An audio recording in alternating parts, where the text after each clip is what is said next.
This is Tom Dillon, the Lifetime Liberal, and today is Thursday, March 4th, 2021. The title of this rant is The Inside and Outside GOP Racist Game Plan to Win in 2022. So they've told us what they're going to do. We know what they're going to do. If I could take it from the movie Patton in 1970, Patton was played by George C. Scott. He's looking through his big binoculars. He's fighting against Rommel there in Africa, and he's looking through him and he says, "Rommel, you crazy bastard, I knew you'd do that. I read your book." So George C. Scott had read Rommel's book. He knew what was going to happen, and this is what is going to happen. And this is the game plan they think that they will win on, or they want to win on in 2022. And they're going with their tried and true methods because these things have stuck. Their voters want this. One is definitely, it was voter fraud all the way through. Because remember, the big cities, the urban cities where the black voters were in Wisconsin, in Pennsylvania, and in, what was the last one? Georgia. That is what lost Trump the election. So they're going after voter fraud all over the place.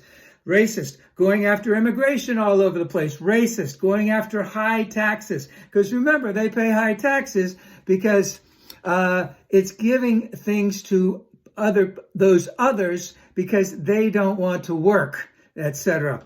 A lot of it is also going to be on owning the libs. How do you want to say? The hatred of the liberal mainstream media. There's going to be all kinds of stuff about the Constitution, and there's all going to be stuff about Sleepy Joe not being mentally fit to be president. But again, the racist ones are the biggest ones. They're the winners for them. They're going to run with the winners, and that's their game plan. And that's the outside part. That's what you're going to hear all over the place. On the inside part, the legislatures in the states, and with the help of all kinds of corporate backers, are going to be pushing for more and more voter suppression, and also trying to get that gerrymandering thing in there all over the place.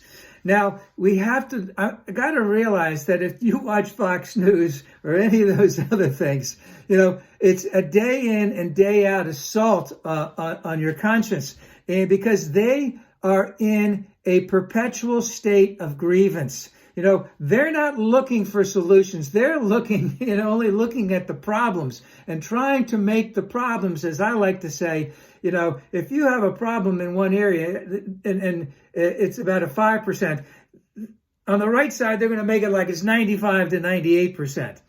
And they're going to do that by throwing out as much as they can. I call it the contrived outrage of the day, seeing what sticks, going back to their playbook, going back to anything to try and make it work. And my question is how can we alleviate this? Is we have to enact policies that better everyone so that everyone feels better. And again, the things that Democrats are looking for, which helps everyone, is dealing with comprehensive immigration reform with the path towards citizenship, dealing with global climate change, which will be the biggest issue in the next 30 or 40 years.